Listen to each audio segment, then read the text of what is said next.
Once fermentation is complete, there's two options, either bottling your beer or kegging your beer. So if we're planning to keg our beer, we can clarify it and crash cool it, so cool it as low as we can, allow it to settle out and put it into a keg and carbonate it via a CO2 bottle.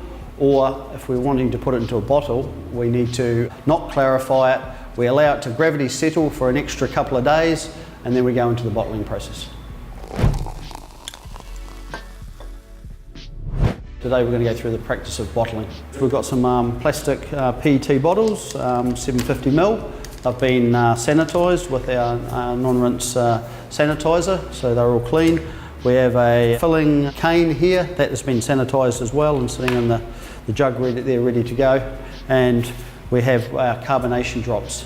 So carbonation drops are where we'll get our carbonation of our beer from. So when the beer comes out of the fermenter, it's got a small amount of carbonation. So we want to get that up to drinking levels. The carbonation drops are a sugar, and once they go into the bottle with the beer and the residual yeast that's there, we get a secondary fermentation and we get carbon dioxide produced, and the beer is nice and bubbly. This fermenter here has been stable on specific gravity for 2 days now. There's no bubbling on our airlock, and the fermentation's complete. We've given it an extra 2 days of gravity settling for most of the yeast to fall out, and now it's ready in a state to bottle. We have our sanitised bottles here ready to go, and we have our carbonation drops. As I said, the carbonation drops are sugar source for secondary fermentation in the bottle, which will produce a carbonated beer. So we need to just transfer 2 of these carbonation drops into each bottle. We're using the spoon so we don't touch the carbonation drops. The spoon is sanitised with our alcohol here, and we're doing things in a sanitary fashion to make sure we don't contaminate our final beer.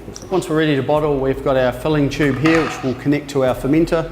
This filling tube has a one-way valve on the bottom of it that allows us to continually fill bottles with the outlet valve of the fermenter open. So when we're ready to go, we spray the outlet valve of the fermenter with alcohol.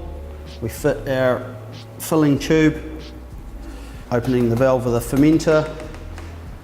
We're then ready to fill our bottle.